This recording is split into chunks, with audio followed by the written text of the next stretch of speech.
One very important rule in the guidelines is this one. No task should have more than 20 speaker labels.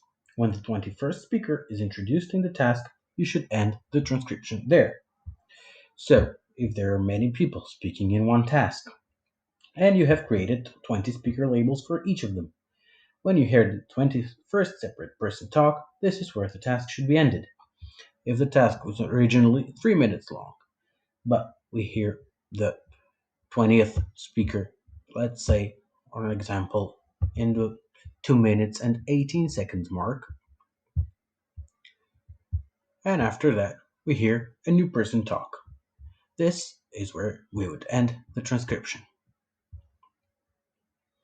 You should note that when counting the speaker labels, all kinds of speaker labels are counted towards the 20 speaker limit. This includes pre recorded speakers and unidentifiable speaker label. So we should only transcribe up to 20 unique speaker labels.